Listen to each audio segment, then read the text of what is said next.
All right, joining me now here on the Matthew Filipowicz Show is Malkia Cyril. Malkia is the founder and executive director for the Center for Media Justice, which you can find at centerformediajustice.org. You can also follow her on Twitter at Culture Jedi. Malkia, thank you so much for being on the show. Thank you for having me. All right, so Malkia, you recently had an amazing article for Progressive Magazine entitled Black America's State of Surveillance. It's actually, I think, such a really, really important perspective here. Tell us all about it. Well, I wrote that article because so many news stories about the state of surveillance today in America today really focus on mass surveillance, really focus on the question of how are kind of like people in middle America being affected by the government's kind of broad reach into our private lives, collecting our personal data, in terms of how corporations are reaching into our private lives. Unfortunately, these practices have been historically used to discriminate against communities of color and poor people, from the slave pass system all the way to today. People of color have been tracked, and that has not been part of the goals of the movement against surveillance. So I wrote that article in large part to say these practices of mass surveillance, they're only possible because targeted surveillance has been the law of the land for many, many centuries.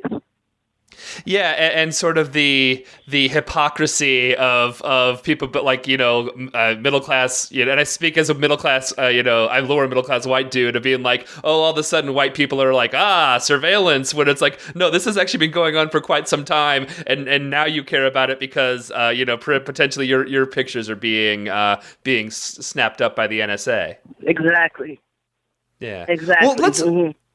Yeah, well, so tell us, if people aren't aware, in the article you list so many examples of this, of how Black people in America have been surveilled for so long.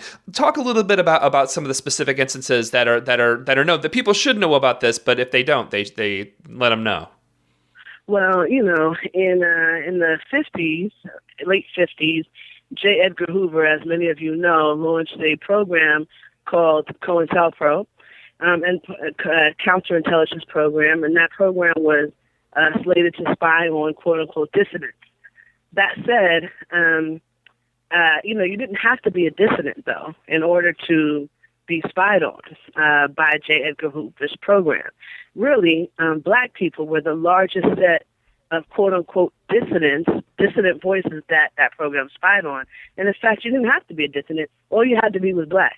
And so from that, we see that as a perfect example of kind of what's been true for many, many, many, many years. Today, that's also true, right? As police departments in cities across this country look to predictive policing as the answer to preventing crime, they're looking at math and automated decision making and algorithms as crime prevention, rather than, let me add, proven techniques in crime prevention like education and jobs and community services. Instead, they're looking to math to help them solve the problem of crime. And in that, they're asserting that these algorithms, this automated decision making, is race blind. It's unbiased. But in fact, all the data that's put into these technologies, whether we're talking about the huge databases that are housed by fusion centers, or we're talking about license plate readers that are scanning every license plate that goes by in particular neighborhoods, every piece of data that goes in and then is spewed out, the formulas are in fact biased, right? So they're looking for the data that they put in, the formulas that are used to generate results, and then how the results are applied. All of it, right, is discriminatory. So we have a problem where the tools, the technological tools that are supposed to advance non-discrimination, that are supposed to eliminate poverty, that are supposed to make our lives better, are actually being used against us. Yeah, and just the concept of kind of these institutionalized racist structures that are now getting more and more technology to I mean, and they were doing plenty fine without these horrible technologies. They were doing horrible things prior to this, but now that the fact that they're gaining access to these new types of technologies is really pretty frightening. It's terrifying. I mean, the reality is, people say we live in an information age. They call this an information economy. But what's really happened here is that the heightened level of technology corresponds to the heightened level of industry and capitalism. And what's really happened here is that you have a bunch of technological tools that are speeding up and changing the location of industrial production all over the world, right? It's a global economy. It's changing the point of production. It's also changing the pace of production. And in that, it's increasing gaps in inequality, right? It's increasing inequality, rather.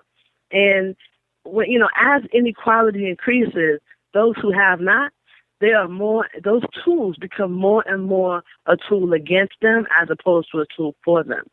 So what we have to really pay attention to, the scariest part, to me, isn't the tools themselves. It's how they're driving inequality at such magnificent levels that we've never seen before, right? It's a bigger gap in the haves and have-nots today than has ever been true since records of income inequality have been kept. And we need to be paying attention not only to the technology, but more specifically to its impact on the inequality. I'm talking again to Malkia Cyril. Malkia is the executive director for Center for Media Justice. You can find them at centerformediajustice.org, on Twitter at Culture Jedi. One of the things in the article, and we're talking about the article you wrote for the progressive magazine, progressive.org, not only is one of the things that you start the article off with is actually how surveillance actually personally affected you and specifically your mother. Tell us that story, because again, this is something that it's it's not just everyday life. This actually literally is affecting your family. How this came down. Well, this has always affected my family. My mother was a Black Panther. She was one of the Brooklyn, the New York Panthers. She helped to start the New York Breakfast Program, and that program actually became it was used actually as the model program for all of school breakfast programs across this country today. And in her, she had sickle cell anemia, and she was dying. And in the last few weeks of her life, the FBI came to our door and demanded that they subpoenaed her to participate in a secret trial. And she refused. They attempted to arrest her and incarcerate her. Luckily, through great legal support, we were able to prevent that. They told her they would be, watching her, and that she should expect that they would come back again. Unfortunately, she died 2 weeks later, so they never got that chance. But they have that chance, with thousands and thousands and thousands of other Black people in this country. They have the opportunity to continue to monitor and surveil the 2.2 million people that are incarcerated in this country, 60% of whom are racial and ethnic minorities. They have the opportunity with, the hundreds of thousands of students for whom, the president had to pass an online privacy bill to protect their data, right? Right. They have the opportunity with, all kinds of groups that no longer have a point of accountability. At this point, there is no place to go and say, actually, stop. Right? There's no place to say, I don't consent to this search, because the Fourth Amendment has not extended to our bodies, to our lives in this time in the 21st century.